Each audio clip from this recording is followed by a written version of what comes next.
കൊല്ലം 2001 ഇതുപോലെ ചൂടുള്ള ഒരു മാർച്ച് മാസം. കൊൽക്കത്ത ഈഡൻ ഗാർഡൻസ്. ഒരു വശത്ത് വേൾഡ് ചാമ്പ്യന്മാരായിട്ടുള്ള തുടർച്ചയായി 16 ടെസ്റ്റ് വിജയിച്ച് 17ാം ടെസ്റ്റ് വിജയിക്കാൻ വേണ്ടി വരുന്ന Australia.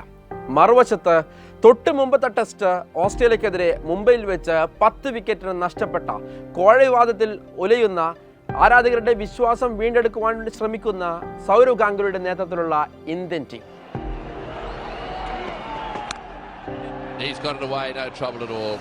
Down to the boundary it goes. Beautiful timing. The ball wide outside off stump. That really was a lovely test shot. ആരംഭിച്ചു. ഫസ്റ്റ് ബാറ്റ് ചെയ്തത് ഓസ്ട്രേലിയ.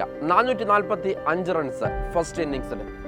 മറുപടി ബാറ്റിംഗിന് ഇറങ്ങിയ ഇന്ത്യ അത്ഭുതമൊന്നും സംഭവിച്ചിട്ടില്ല. 171 റൺസിന് ഓൾ ഔട്ടായി. അല്പമെങ്കിലും പിടിച്ചിരുന്നത് VVS ലക്ഷ്മൺ മാത്രം. 274 റൺസ് ലീഡ് വഴങ്ങിയ ഇന്ത്യയെ ഓസ്ട്രേലിയൻ ക്യാപ്റ്റൻ സ്റ്റീവ് വോ ഫോളോ ഓൺ അയക്കുകയാണ്.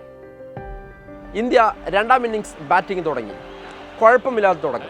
232 റൺസിന് 4 വിക്കറ്റ് എന്ന നിലയിൽ വീണ്ടും ഒരു പതനം മണത്തോടുന്ന സമയം. അവിടെ നിന്നാണ് വൻമതിൽ രാഹുൽ ദ്രാവിഡിൻ്റെയും അതോടൊപ്പം തന്നെ VVS ലക്ഷ്മണിൻ്റെയും നിശ്ചയദാർഢ്യം ഇന്ത്യയെ കരകയറ്റുന്നത്. 376 റൺസ് എന്ന ചരിത്രപരമായിട്ടുള്ള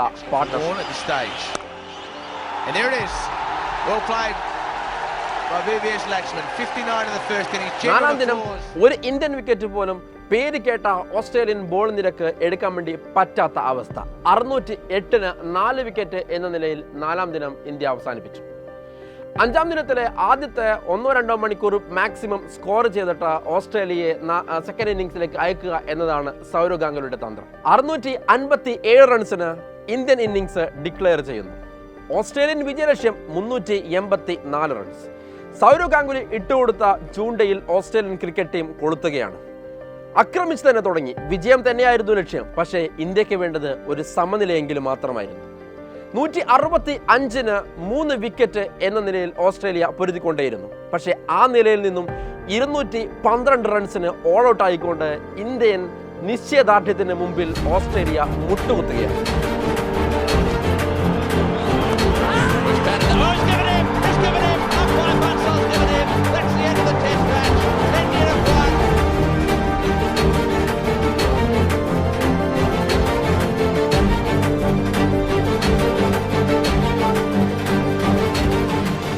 നിങ്ങൾ സ്വാഭാവികമായിട്ടും ചിന്തിക്കുന്നുണ്ടാവും, ജയ് അടുത്തിരിക്കുന്ന ഈ സമയത്ത് സാർ എന്തിനാണ് ഈ കഥ ഇവിടെ വന്നിട്ട് പറഞ്ഞിരിക്കുന്നത്? മറ്റൊന്നുമല്ല മക്കളെ, ഈ JEയും അതോടൊപ്പം തന്നെ ടെസ്റ്റ് ക്രിക്കറ്റും ഒരുപാട് സിമിലാരിറ്റീസ് ഉണ്ട് അല്ലേ? ജയ്ക്ക് നമുക്ക് 2 ഫേസ് ആണുള്ളത്. ടെസ്റ്റ് ക്രിക്കറ്റിന് 2 ഇന്നിങ്സ് ഉണ്ട്. ഒന്നാമത്തെ ഇന്നിങ്സിൽ നമുക്ക് എന്തെങ്കിലും പാളിച്ചകൾ പറ്റിക്കഴിഞ്ഞാൽ അത് നികത്താനാണ് രണ്ടാമത്തെ ഇന്നിങ്സ്. അതോടൊപ്പം തന്നെ നിങ്ങളിൽ പലരും അന്ന് ഇന്ത്യ ഉണ്ടായ അതേ അവസ്ഥയിലാണ് ഇപ്പോൾ നിൽക്കുന്നത്. ഒന്നാമത്തെ ഇന്നിങ്സിൽ തകർന്നടിഞ്ഞു. അതുപോലെ നമ്മൾ ഒന്നാമത്തെ ഫേസിൽ അത്രക്കങ്ങോട്ട് ജയ്ക്ക് പെർഫോം ചെയ്യാൻ വേണ്ടി പറ്റിയിട്ടില്ല. രണ്ടാമത്തെ ഇന്നിങ്സിൽ തകർച്ച മണത്തു. 232 4 വിക്കറ്റ് എന്ന നിലയിൽ അല്ലേ? രണ്ടാമത്തെ ഫേസിലേക്ക് വരുന്ന സമയത്ത് നമ്മുടെ പ്രിപ്പറേഷൻ ചിലപ്പോൾ അത്ര പ്രോപ്പറായി എന്ന് നമുക്ക് തോന്നുന്നുണ്ടാവില്ല. ഇനി 2 ആഴ്ച മാത്രമേ ബാക്കിയുണ്ടാവുള്ളൂ നമ്മുടെ അവസ്ഥ. അന്ന് ഇന്ത്യൻ ടീം കാണിച്ച നിശ്ചയദാർഢ്യവും ധൈര്യവും ആത്മവിശ്വാസമാണ് ഇപ്പോൾ നിങ്ങൾ കാണിക്കേണ്ടത്. അത് കാണിക്കണം എന്നാണ് ഞങ്ങൾ നിങ്ങളോട് ആവശ്യപ്പെടുന്നത്. ഇനി നമ്മുടെ മുമ്പിൽ 16 17 ദിവസങ്ങളാണ് ബാക്കിയുള്ളത്. ഈ ദിവസങ്ങളിൽ മക്കളെ നിങ്ങൾ സിസ്റ്റമാറ്റിക് ആയിട്ട് പ്രിപ്പയർ ചെയ്യുക. എങ്ങനെ പ്രിപ്പയർ ചെയ്യണം? നമ്മൾ ഓൾറെഡി പഠിച്ചു വെച്ച ചാപ്റ്റേഴ്സ് ഉണ്ടാവും. അത് കൂടുതലായിട്ടും കോൺസെൻട്രേറ്റ് ചെയ്യുക. അതോടൊപ്പം തന്നെ ചിലപ്പോൾ നമ്മൾ അത്രയ്ക്ക് അങ്ങോട്ട് റിവൈസ് ചെയ്യാത്ത സ്കോറിംഗ് ആയിട്ടുള്ള ചാപ്റ്റർ ഉണ്ടാവും. മാത്സിലെ സീക്വൻസ് ആൻഡ് സീരീസ് പോലെ സ്കോറിംഗ് ആയിട്ടുള്ള ചാപ്റ്റേഴ്സ് ഉണ്ടാവും. അതും നമുക്ക് ഈ ഗ്യാപ്പിൽ നിങ്ങൾ പഠിച്ചെടുക്കുക. അതോടൊപ്പം തന്നെ നമ്മൾ ക്ലാസ് എടുക്കുന്ന സമയത്ത് നന്നായിട്ട് പഠിച്ചിട്ട് ജയ് ഫസ്റ്റ് ഫേസിന്റെ അവസാന സമയത്ത് റിവൈസ് ചെയ്യാൻ സമയമില്ലാത്തത് കൊണ്ട് സ്കിപ്പ് ചെയ്ത ചാപ്റ്റേഴ്സ് ഉണ്ടാവും. അതും പഠിച്ചെടുക്കുക. കൂടാതെ 2024 ഫസ്റ്റ് സെഷനിൽ ചോദിച്ച എല്ലാ ക്വസ്റ്റ്യൻസും നമ്മൾ വർക്കൗട്ട് ചെയ്യുക. അതിൽ ഏത് തിയറിയാണ് കോൺസെൻട്രേറ്റ് ചെയ്തിരിക്കുന്നത്, ഏത് കോൺസെപ്റ്റാണ് കൂടുതൽ ചോദിച്ചിരിക്കുന്നത് എന്ന് വ്യക്തമായിട്ട് അനലൈസ് ചെയ്തിട്ട് അത് കൂടുതൽ സ്ട്രോങ് ആയിട്ട് വളരെ കോൺഫിഡൻറ്റോട് കൂടി മുന്നോട്ട് പോകുക. 2024 ക്വസ്റ്റ്യൻ ചെയ്യുക എന്നത് വളരെ ഇമ്പോർട്ടൻ്റ് ആണ്. ചിലപ്പോൾ അതേ റിപ്ലിക്ക തന്നെ അടുത്ത ഫേസിൽ ചോദിക്കാനുള്ള സാധ്യതയുണ്ട്. ഡിറ്റർമിനേഷനോട് കൂടി കോൺഫിഡൻ്റ് ആയി സിസ്റ്റമാറ്റിക് ആയിട്ട് പഠിച്ചു കഴിഞ്ഞാൽ JEE മെയിൻ നിങ്ങൾക്ക് ഉറപ്പായിട്ടും സെക്കൻഡ് സെഷനിൽ ക്രാക്ക് ചെയ്യാൻ വേണ്ടി പറ്റും.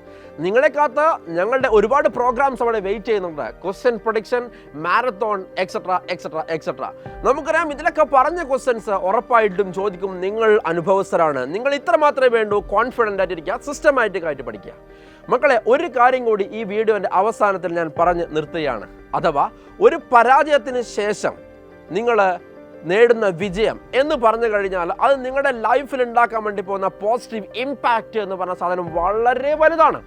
അതിന് ബെസ്റ്റ് എക്സാമ്പിൾ തന്നെയാണ് നമ്മൾ ഈ പറഞ്ഞ കഥ. 2001 ഈ വിജയത്തിന് ശേഷം, 2ാം ടെസ്റ്റിൽ നടത്തിയ ഈ വിജയത്തിന് ശേഷം 3ാമത്തെ ടെസ്റ്റിൽ, ചെന്നൈ ടെസ്റ്റിൽ ഇന്ത്യ വിജയിക്കുകയാണ്. പിന്നീട് 2002 ക്രിക്കറ്റിലെ മെക്ക എന്നറിയപ്പെടുന്ന ലോർഡ്സിൽ വെച്ച് ഇംഗ്ലണ്ടിനെതിരെ നാറ്റ്വെസ്റ്റ് ട്രോഫിയിൽ അവരെ പരാജയപ്പെടുത്തി സൗരവ് ഗാംഗുലി ജേഴ്സി ഊരി കാണികളെ അഭിവാദ്യം ചെയ്തത് നമ്മൾ ഓരോരുത്തരും കണ്ടതാണ്. കഴിഞ്ഞില്ല 2003 വേൾഡ് കപ്പ് ഫൈനൽ വരെ എത്തി ഇന്ത്യ. ഓസ്ട്രേലിയക്കെതിരെ ഫൈനലിൽ തോറ്റെങ്കിലും 1999 കോഴ വിവാദത്തിന് ശേഷം ഉയർത്തെഴുന്നേൽക്കാൻ വേണ്ടിയിട്ട് ഏറ്റവും സഹായിച്ച വിജയം 2001 ഈ ഈഡൻ ഗാർഡൻസ് വിജയം എന്ന് തന്നെ നമുക്ക് വേണമെങ്കിൽ അനുമാനിക്കാം.